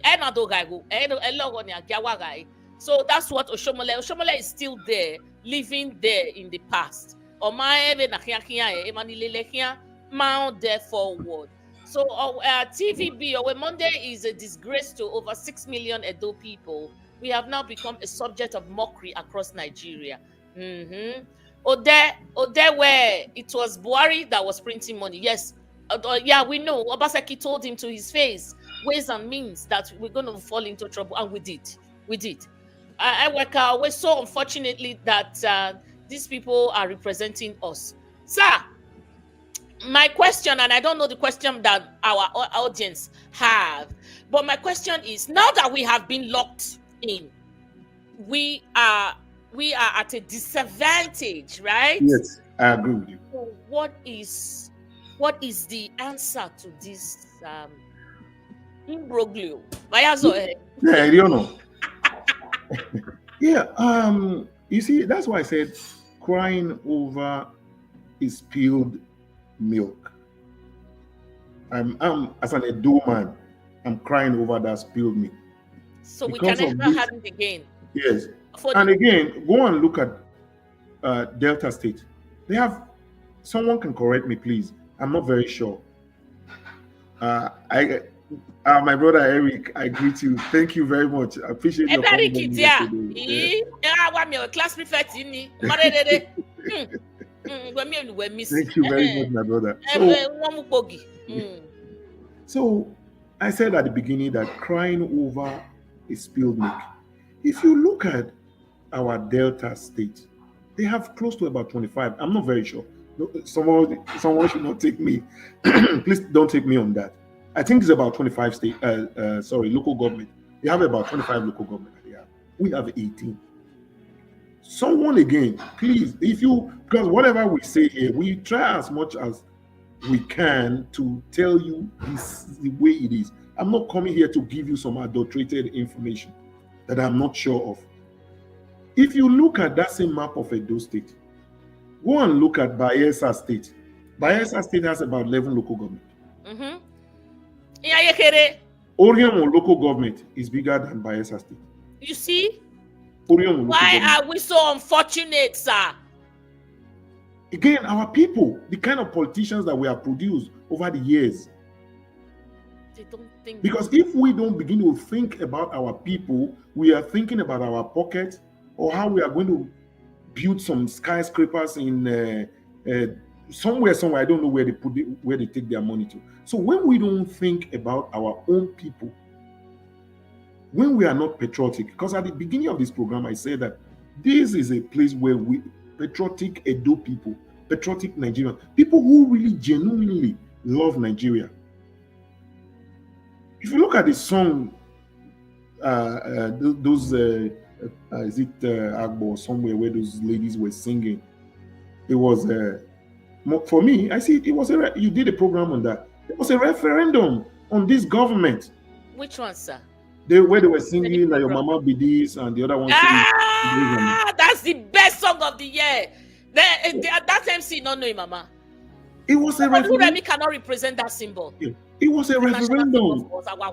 Yeah, it was a referendum on this because it was not planned. Otherwise, they will say, "Oh, it's PDP, it's this and that." When you do good things, people will like it and they will appreciate it. When you do bad things, look at it today. Of all people, the Ishans are going against their own son for not being able to protect them. So back again to Delta State having about 25 local government. We in Edo, we are having about. Can you add about this? We have 18 local government. Yeah, we have 18 local government. So what kind of politics are we playing? Are this set of people? Yeah. What I think is that you and I, all these people in the social media space, we should begin to preach for a new renaissance in our Edo political space. We don't need this Giarai set of people who have no ideas. You go cry forever. House. You be mumu, you go cry forever. Yeah, a total rebate of new group of politicians. We don't need the likes of Neda Imanswin who goes in there to go and frolic with opposition party. We are not. I mean, if it's something of good things, something good, yes. Look at this: is the same people the people we are voting in. What are they really doing for us? Nothing. Sir. Look at our Edo State today. We have yes, we have 18 local government. Why? Orion local government alone is bigger than Bayelsa State that has 11 local government. Some few days, about 2 weeks ago, there was this program there was a program that they said bring one person from every local government, and the federal government decided to employ them. So in the same space like that of Orion, you will have 11 people from that of Bayelsa. So we, the Edo people, we are more or less like the sacrificial lamb in this whole entire debacle of our politicians not being able to actually serve the people they chose to represent. So this is the biggest problem we are facing right now, exactly. Our leaders. I don't think we can reverse it. Can we ever get back that place? Can you add there's something on the screen. There's a comment on the screen, which is related to what I wanted to say. So we will just take that comment as maybe, and it's not a question. You see, Asaba, like I said, geography is in my head. I don't need to read it. When you look at Asaba, you know River Niger goes through Asaba in the north. goes through Asaba, then it went through up there through Agane Bode, Kogi, and it keeps going. You know, River Niger goes all the way down to Senegal. Yeah, it is so long. Yes. May geographer, but I see it on the map. Oh, Yeah. Whoa. Yeah. So in those days, where we have a song in geography, say Na, Niger, Senegal, Congo, Orange, Lipopo, Zambia. Okay. You know what that means? River Nile is the longest river in Africa. In Africa. River Niger is the second, yes. Then River Senegal, River Congo. These are in order of how long these rivers are. So that's how they constructed that song. Niger, Senegal, Congo. So Sir, River they Niger want to call in, but see, you haven't told my people what can we do now. We are at a disadvantage, and that land, I don't think they will ever give it to us. We wait to get into the Atlantic. We need to dredge Gele. That's what I understood from you. Even if we dredge Gele, worry not local government can still come and tell us, hey, you have to pay royalty for you to come. It's like were these some of the brick walls that Obaseki faced that Gele was not implemented, or is the federal government that just hauled and it could be the process? Yeah, it could be. It could also be a work in progress. But this is what I think. I'm just thinking now. The only way is to go back to that 1983 August 19 judgment by Justice Uwais. If we can go back to that, it was a 7-panel of judges. The lead judgment was read by Justice Uwais in 1983, August 19th. So we could go back and say, this is the judgment of Justice Uwais. Supreme Court is not a federal high court or something. No, it was Supreme Court. This is our area. Therefore, exactly that we want this area as brick walls. Because this time you don't go and fight. You don't fight just like that. You go to the court. The court already has told us that this is our area. So how comes now is in Delta? Is in Delta State, and that's area they call Warri North local government. So these are the kind of stuff that Obaseki, people of his likes, like Aswe, would take on. Like, you know, it's a difficult process and a very Herculean task, right? Yeah. But an idea, you can't expect Monday to give you what's no, you can't. I don't think so. I don't. No. Okay, guys. I think if you don't understand this class, there's no problem. The video is here. Just go back after we finish. Even me, I'm following you, but I will still go back. What I need you to do for me, please, guys. We are 194 or so here, and I only have 50 likes. What did they happen? You come about Facebook, YouTube, or like the computer will pick it as a good program. And this is a very, very educative program. It's a very nice one. We are not doing saga here. Why am I not seeing likes, guys? Again, Eric, write the names of those people that are not liking. Oh, you're right there, right there. $5 and me, why? Why you liking ya? Oh, why you liking ya? Why you liking ya? Why you like? Oh, yeah, oh, let's like, and then they want to call in. Let the likes go on. So this calling will just be a contribution. If you have something to ask, please don't stay on the phone for too long. We are almost at the end of the show, and I would like to say thank you to everyone. Trust in God, you're already calling. So if you're calling me, please mute your device, okay? Oh, shoot.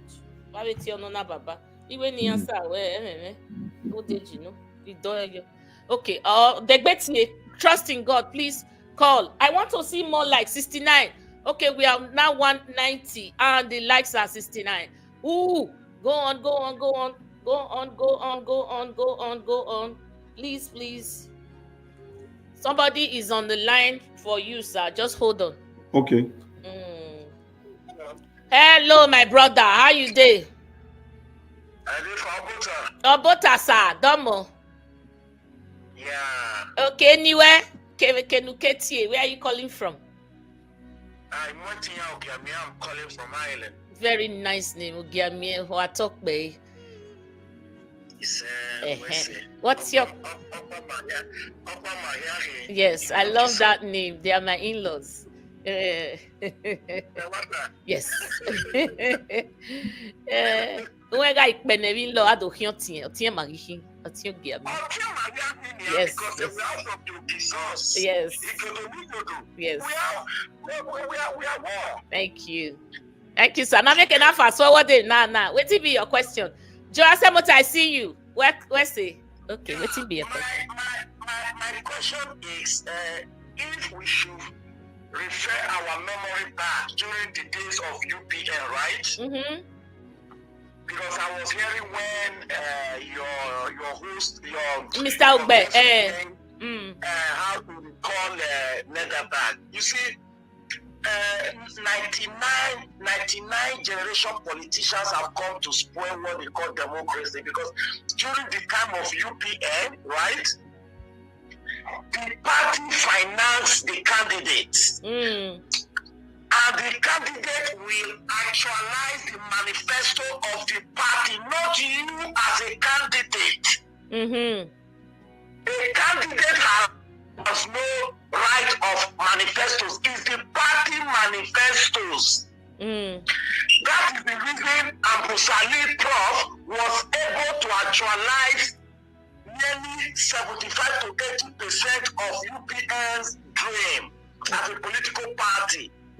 So, coming to this new generation politicians and political parties is I know the Trump billionaire. Trump will employ you and sack you again because so the party have no right over the candidate. So if they cannot change our constitution, let them also change the party way of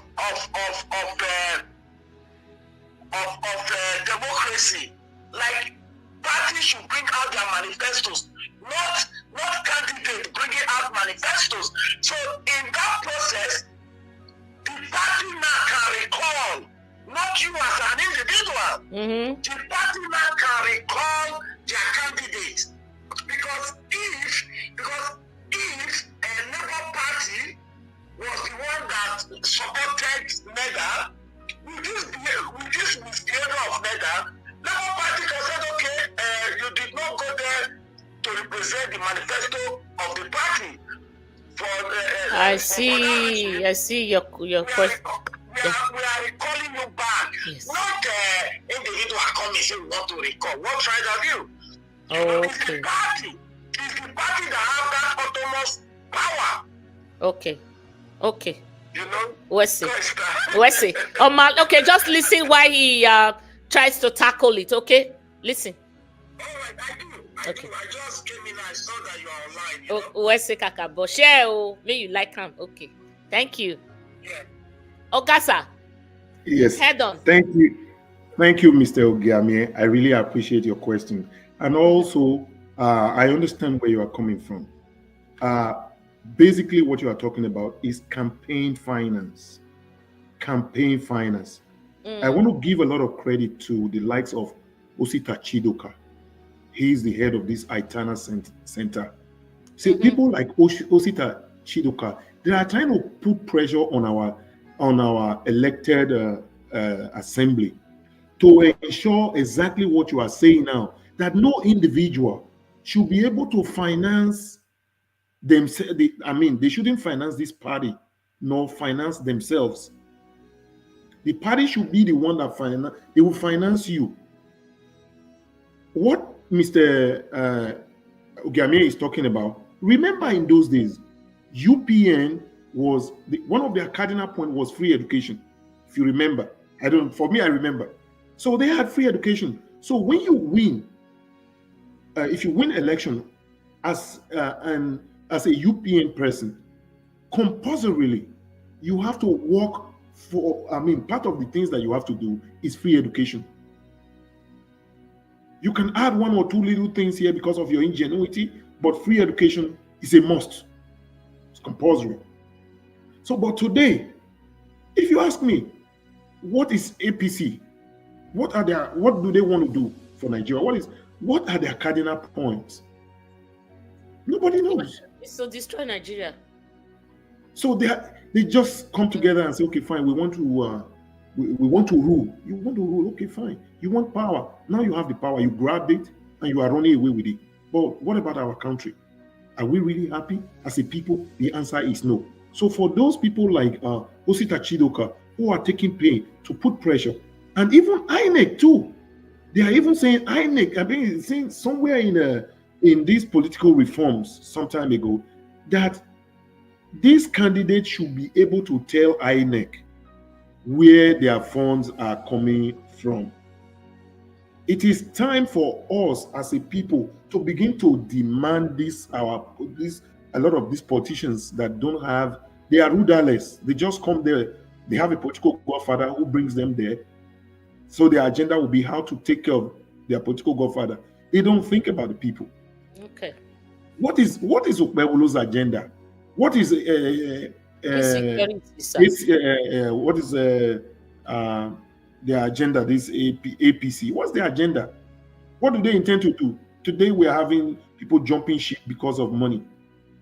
So that's I really appreciate your call. So we're talking about campaign finance. People are taking it up. These Osita Chidoka and Aitana Center. They are really working. I have another call.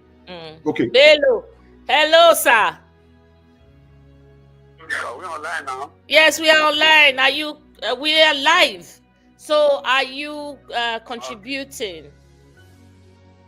Yeah, I want to ask a question. Your name and where you are calling from? My name is Mr. Bello Moses. I'm calling from Italy. Okay, Bokia, Mr. Bello. Why?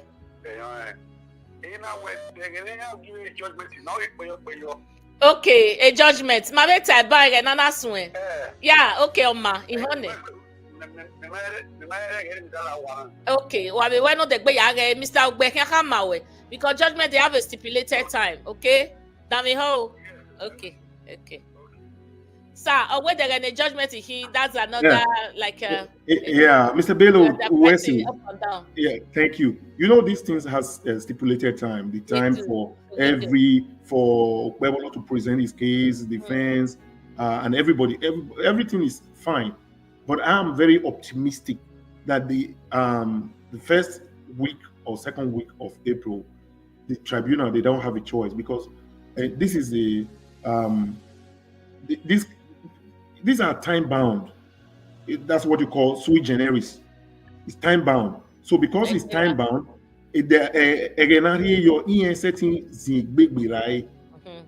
so that's my answer. So they cannot wait. They don't have the right to. No, they don't have the right. So we're looking at the first and second week of April. Definitely, judgment will come. Thank you. So let's keep going, sir. Quickly, we're just moving on quickly. Irowa Osas is really making points here. He's adding to the point. It's not a question. Where it screen it. Why? Yeah, I said that. Judgment clarify. Okay, customary right of occupancy. I don't think everybody is saying his comment. Okay, it says a customary right of occupancy.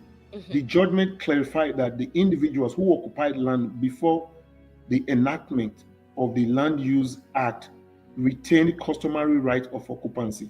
Wait, and there's an addendum. Is added to it? Yeah. Okay, Tionona 2. However, these rights could be revoked by the governor for overriding public interest. So jam those two together and then make a point. After that, I love what Nelson Eweka says. This is what the Oba should be fighting for and not be seen playing politics with people who do not have the state's interests at heart. Thank you. People like this can still say the truth. I stand for the truth any day. So, sir, tackle that on, please, quickly. Yeah, you see, when you look at that 1978 Land Use Act, yes, the governor, like I said, it's answering questions. Yeah. The governor, I spoke about sovereignty. So Obasanjo, in his wisdom, that's the reason why we don't have Ruga everywhere, because Buhari could not go beyond that 1978 Land Use Act. Otherwise, Buhari would have woken up in the morning and say, Ruga, Orion, Ruga, this local government across the entire federation, we will have all these Fulanis, they will be our neighbor, and we don't have a choice. So that 1978 Land Use Act gave the land back to, you were talking about that's the original owners of the land. So if we had if you are from Umode or you are from Ovia Southwest or so, what that Land Use Act did was it gave that land back to the people, the original indigenes of that area. There's a but. The governor would be a custodian of that land for the people. That is why revoking certificate of occupancy is, for you to get a certificate of occupancy, you have to get the signature of the governor. Usually, most certificate of occupancy is for about 99 years, and some are for, I think, farmlands, I think about 25 years or so. So that's it. Yeah, that's how it is. So they can, at any point in time, like Mr. Irowa pointed out, the governor can always revoke that certificate of occupancy. Okay. So it's not like you have a certificate of occupancy is forever. Maybe there are some, like you said, overriding interest or something. They can revoke it. Then let us get it clear now that our land is our land. So, but the governor, he owns that land for. He's the one that he's the custodian of that land for us. Okay. That's my point. So one last call. I'm just calling the person back, sir. I hope you guys are getting his response. I'm getting this call back, and let me try to get this guy. One last call, and then we're going to round up the program.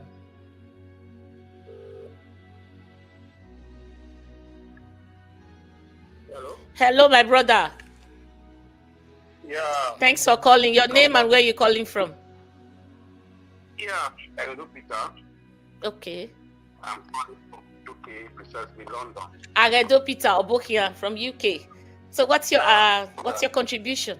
Yeah, I came in late, and my greetings to Oga Ogbe. Thank you. Thank you, sir. Yeah, actually, the insecurity in Edo State is the primary concern to Edo like that, in particular. And at this juncture, Edo is at the crossroads. Leadership problem. Because I don't know whether you knew what happened at Seoul just few hours ago or yesterday or so. So what we are saying, insecurity is rampant in the Edo State, less than 10% of Edo State. And the man in charge, the alleged select, is not doing anything about it. But when we reach a climax, but I was surprised when he came from Abuja. He had moved his seat to Abuja. He came all the way to Abuja. All the forces are there at all. This thing was not so worse during Obasanjo's regime. So I don't know what it would discuss about it. Yeah, we did. Anyways, maybe we just take a minute to go over that. We did. Just listen. Take a listen, okay? Yeah, we did. Just because you're late, that's why. Oh, you have another question? Yeah. I think secondly, the political party of these days, they don't have ideologies. During the Second Republic, we talk about UP and coal also. Yes. The party chairman is different from the state executive. But now the governors are the chairman or the leader of the party. Because those days, the governors, they derive advice or direction from the party chairman, which they will stick to their manifesto or ideology. But these days now, they don't have such. Thank you. That's my take. Thank you. Yeah. He ran over these two things before, but it will be a pleasure, an honor for us for you to just recap. Yeah. Again, let's quickly just touch that quickly. Mr. Aredo Peter, I want to thank you. I understand your point. You remember Oshomole went to the National Assembly at a point and said they bought vehicles, and another senator tackled him and said buying vehicles is not enough. You see, the way we create our laws are there, they are so screwed in such a way that it does not really help us. If you want to tackle security in modern day Nigeria, this is my understanding, that before you bring in things like helicopters, or before any helicopter leaves anywhere in Nigeria, you have to obtain permission from the National Security Advisor. I am of the opinion that if Mondo Bebolo is really serious about securing our dear state, Edo State, there's already a blueprint from Obaseki. Cue into it. Whatever. Do you know? There are drones. I wouldn't say, do you know? I mean, you are in a developed world. So there's so many equipment out there. You are buying these politicians, these old ways of playing politics, these Oshomole. These people need to exit the political scene and let people with ideas, people with capacity, let them come and rule Edo State. We cannot go back to Oshomole era. So we are seeing the aftermath of another Oshomole administration. So I don't want to really go and talk about Oshomole, because Oshomole is of no political value to the real Edo people. Present day dispensation. Present day. When we talk about political parties and ideology, you are very right, my brother. That's why I spoke about there should be a renaissance in our political space. These politicians that we are having now, you come as a Abga, the next day you are APC. They are doing caucus. You are an NPC. The day you are in a PDP, you join it. These guys are just running amok looking for money. They don't have a second address. So wherever the money is, they just run to where the money is. Thank you. Thank you, sir. Some are still talking. Thank you, everyone. My sister is here. Sandra Eweka. Mama, I greet you especially. Yeah, she's married to Eweka. Okay, I understand. So Eweka's in-law too. Sandra Eweka, I greet you, my mommy. Thank you. Yes, thank you. And next Eweka, I especially greet you. You are the real Eweka. I greet you, and you know the truth. So in the FFF, Georgia Meze is so scared. Before I come to Georgia Meze, there were comments here just now. I don't know where they are now. They've flown away. Where now with this insecurity breach and all this, the Fulanis now they are threatening to commit mayhem more. So what is our hope now? What do we put our hopes on for our UROMI? And it's going to extend, not just UROMI. Once they start, they will not stop. They have no forgiving spirit. They are soulless. So Imagimo Anania, they don't even have to go to the farm. They are coming to meet them in their houses. So what do we do now? What are our hopes for our brothers and sisters back home? Again, I want to through the axis. Yes. First of all, I want to thank you for your question, and I think they have to come together. If you don't bond together, and I'm talking directly to the people of UROMI and other environment, if you don't bond together as one unit and don't let politics divide you, that you are, this is Ishan, this is another person. This is a very tough time for Edo people, and we all have to pull together. So in an attempt to do that, we have to, as much as we can, to work with security agents, but working together, because it's like a broom. If you take one broom, you break it, it's easy. But if you take the entire broom, it's difficult. I know of places in Orion local government, they have like about 20, 40 people going to farm on a certain day. And they have another shift that goes to farm. Otherwise, these people are there, they meet one person in the farm. We've seen cases of assault, rape, people being maimed and all that. Okay. I also know about there's some don't go to the farm alone. Don't go to the farm alone until I don't know if Mondo is really up to that. What do you suggest for the government to do? Because these are just our own. Yeah, I spoke to one of the security. I spoke to one of the security experts that was employed by Obaseki. All they need to do is to key in. This idea of trying to demonize Obaseki will not work. will not work. Security, you don't play politics with security. If Okpebholo wants to play politics with security, before he knows it, the state will revolt against him. Imagine, sir, we have reached that. Yes. So now, based on what I heard from that security expert on Arise, he said they even had drones. We did. For reconnaissance. We did. And you know, these days, drones, they carry camera. So those pictures that they get from those drones that are being flown on reconnaissance, they send pictures back to their command and control center in Benin City. So they will have to go back to that era.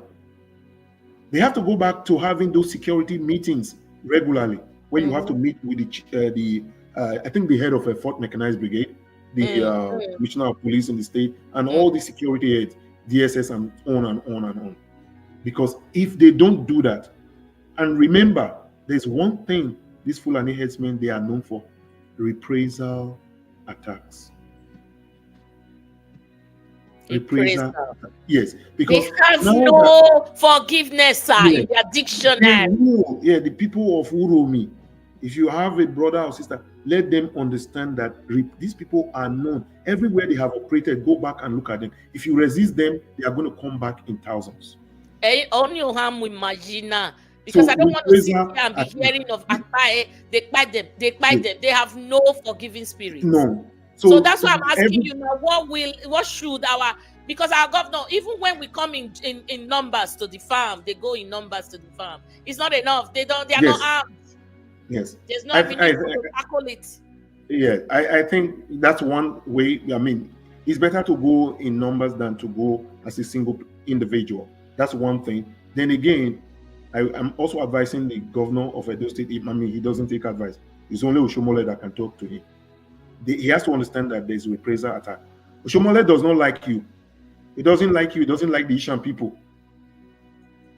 So, Ishan people, if you have to begin to talk to other politicians who can table your issues at the National Houses of Assembly and let them have a commissioner of police, bring more people, they have to keep having security meetings. Otherwise, there will be reprisal attack. Because this is what the Fulani people, these headsmen, this is what they are known for. There's always reprisal attack. So please, people don't go to the farm alone. Don't go to the market alone. No lonely place. No. And report. I mean, still find way to report to the police, no matter what. Thank you, sir. Thank you. Eweka, where you are asking too much from Monday. Really, I get it. I'm with you, bro. Eweka. I'm with you here to fight Mr. Ogbe. He's asking to. Do you give what you don't have? No. So I'm with Eweka, but I cry for my people. So to answer George Ameze, Mama, there is a stipulated window. Whether they are APC or the judges are APC or not, they need to come up with the dates. Exactly. They are worried about judiciary. They need to come up with the date. They have no choice.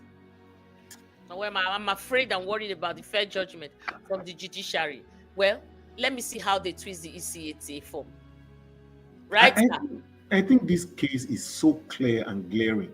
You see, my fear is that they should not burn this country down, this judiciary. They should not. Even what happened in River State. There's a case coming up next month. I don't understand why the president decided to declare a state of emergency and removing the governor. Because the case coming up... Because we said so. Yeah, yes, because we said so. Because that case coming up is the trial of if you defect, are you still a member of that House of Assembly? That's the reason why when Pedro was here, I asked him a question about Sunday, Ifedayo Abegunde. In 2015, he went all the way down to Supreme Court. And the Supreme Court make it explicitly clear that if you defect, except you are a president or governor or deputy governor or vice president, you lose your seat. And the Supreme Court, I mean, I don't know if it is the Supreme Court of that time that we still have now. But whether or irrespective of what we have now, They made it clear because the Supreme Court is a policy court. Whatever they say, you don't have to go back to the House of Assembly to say, yes, we pass it into law. You send it to the president to append the signature. No. When the Supreme Court pronounces, it becomes a policy from that day. So in 2015, they made it clear that even if you have fractions at your local level, political party level, fractions at your local, it's not enough for you to claim that my party, there's problem in my party, therefore I'm defecting. So the only way the Supreme Court say if you defect, you don't lose your seat is, for example, we have PDP, we have 2 national chairmen, 2 secretary, 2 this, 2 that. When you come to Edo State, you have the same thing. So you have these 2 people split from top to bottom. So when you have that, then any member, like all these Nedwonko wants to defect to APC and all that, when Nigeria eventually they are out of this, they are marooned in a political wilderness. So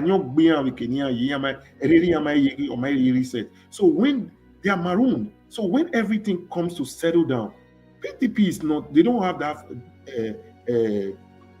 division from top to bottom as anticipated in the Supreme Court ruling of 2015. Therefore, all these people defecting from party A to party B, they should remember that they have lost all their seats. Period. Okay. So to sum your contribution up, sir, when that case comes up now the government is not in session. Okay, where now? It's not in session. But maybe after the end of 6 months, I don't think. Are they going to postpone the case, or is going to be status bed? That I don't. If I were to be a lawyer, maybe I would have been able to. I don't think. No, it's not. Okay. Yeah, I'll hold that off. In that case, maybe if they still hold it, it means that 6 months after, whatever, the governor will come back with no House of Assembly in place. Thank you so much. Thank you. The lines are now closed. The line is now closed. Thank you for your contribution. Thank you, my people. Last chance to go like and share. Last chance to like and share. And if you came halfway through the program, no problem. If you're just coming in, the only thing you can do, just I hope you have data. Put it on and watch, because today's class now super. So before we go, you know our tradition. Thank you, sir. We can't thank you enough. Was there any other question? I think there was one hanging in my head. Maybe I remember before we leave. What this Ima or Audion is talking about. You see, is there? Oh, there's a new comment. Let me see. Yeah, okay, Papa. Yeah, he said we Benin don't have vision and political leaders who have the interest of the people at heart. Other tribes are agitating for a new state, but our so-called Bele first politicians are sleeping. How do you say? If we had, go on, sir. Yeah, you know what I see? Yes, yesterday there were some states, about 6 states that has gone through the second reading, and about 3 or 4 of those states are from the old Western region. My thinking is this state capture, that the current president want to make sure that there are more states in his area, so that by the time election comes, then he will say, oh, I have won this X number of states. Because from the way things are going, he might likely not win. I mean, I don't know where the votes are going to come from. With this hunger, with this hardship. Yeah, it's going to be tough. I don't know where those votes are going to come from. Everything about Tinubu is winning. After you win Wagyu, you become a monumental failure. Yeah. I don't understand. Why is winning so important, sir, than the lives and the lives of the people? The aspirations. He wants to fly from point A to point B. Why is winning so important to them? Why are they all just gravitating towards winning and nothing else? You want to display power. The detriment of the people. We are crying. Exactly. Gen Zs, we are crying. We are no longer the Gen Z, but we are still considered as the adult youth, right?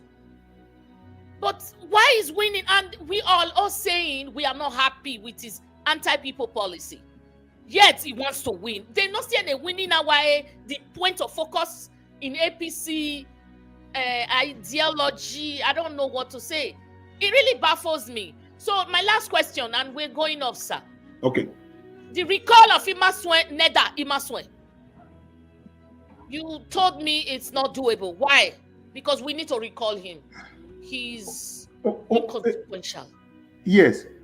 The Constitution says that, the INEC regulations says that for you to recall any individual, you have to have 50% of the total registered number of voters.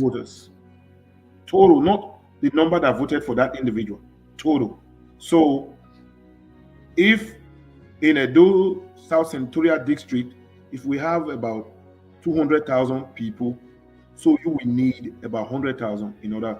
And again, the name and addresses. Because these ones are forged. Yeah. So these ones are forged. Because they are forged. So that is why there are so many. And INEC says they are going through with it. Yeah, there are so many booby traps that are out there for INEC, because INEC should understand that they don't have credibility. Nobody really takes INEC serious today. Nobody. They're destroying us. Yes. I mean, they went to. They are the first respondent in the case in Edo. In the case of the tribunal case. This tribunal case in Edo. They are the first respondent. And you don't have there was nobody to come and serve as a witness. So INEC again is trying to perpetrate another evil in Kogi. I don't think that will work. I understand that there are some certain powers within the Nigerian political system that wants to ensure that Natasha don't come back. I doubt if it will work through INEC. Because there are so many Nigerians that are beginning to, that's why I call it booby traps. And Natasha is the only one that is performing, using the money for the constituents in their constituency. Yet, they found it worthy to take her out. Yeah, but so that's a booby trap for INEC and these politicians who don't know what they are doing. So it would be a wrong thing for INEC to say they have verified it. And it has to go through, like a referendum. Don't be surprised, sir. They can turn day into night and night into day. There's nothing APC cannot do. But we are just saying, even if we don't get it, but let's start trying. We will recall Imaswe, Neda Imaswe. We will recall him. He's the bingo for Akpabio, and we don't want to have him there. He's useless. It would be a good idea. I will support it. Neda, he was disbarred in the USA, but he came home and he became a king that was celebrated. So we are going to recall him. Let's start the process. My people, we are at the end of the show. So how do you feel? It's been a day. It's been a day, a big one. Thank you so much, Mr. Ogbe. See the lecture. How much we pay you? Hey. So let's go back to our tradition, which let's sing for Aswe and put him in our prayers. The day is coming very fast, and what you are waiting for, we will all get it. We pray, because what we submitted, Aswe has dotted his I's and crossed his T's. I don't know what else he should do as a human being. He's done everything, needed. So now it's in the hands of the judiciary and God. If they will let justice stand, or they will let Tinubu take over the whole of Nigeria. So let's just pray. We've done our best. This one, we don't have any room for technicality. Mozia, may God bless his soul, did not leave room for technicality. So on your see any manawe, if Aluyi came the other day on the way, our case is watertight. So so let's go back to the tradition and play the music. Then we all go to our normal assignment. Thank you for the day. It's been a day. It's been a beautiful one, beautiful lecture. I have learned a lot today. Thank you. Thank you very much. If you not be men we sabi, we no go vote any other person. We no go vote. If you not be PDP, we no go vote any other party. We no go vote. That's why you go down low, man we sabi. Your kata of them all. Now him go lead us to the promised land. That's why you go down low for governor. Okay, na correct man we sabi. Deputy material 1 million yards. He go follow lead us to the promised land. With Aswe Odalu, He's sure for us. Forward ever you go. If I swear danger we go prosper. Allah go down, we know they go back. I swear you go down low for governor. Forward ever you go. If I swear danger we go prosper. Allah go down, we know they go back. I swear you go down low for governor. Sure you go vote for PDP. Oh yes. PDP. Oh yes. Vote you go down low. Oh yes. For integrity. Oh yes. Business go better. Oh yes. Put food on table. Oh yes. You go better mama. Oh yes. You go better papa. Oh yes. You go better pikin. Oh yes. For better road. Oh yes. Forward ever go. If I swear there we will prosper. Allah go down, we know they go back. I swear you go down low for governor. Forward ever go. If I swear there we will prosper. Allah go down, we know they go back. I swear you go down low for governor. Thank you, sir. Thank you so much. Thank you I want to very say much. thank you again. Joase Mota, thank you. Thank you, sir. I'm going to let you go. Thank you, sir. God bless you. I'm going to catch you right after. Okay? Where's Baba? Thank you for your lecture. Thank you. Oh, guys, we are at the end of the show. At the end, and I like to say thank you. How many likes do I have now? 97. And we still have a lot of people watching. So if you haven't liked, like before Mama goes away, oh, Mama is going to go cook Izoku. Izoku. Yeah, Elisa need to follow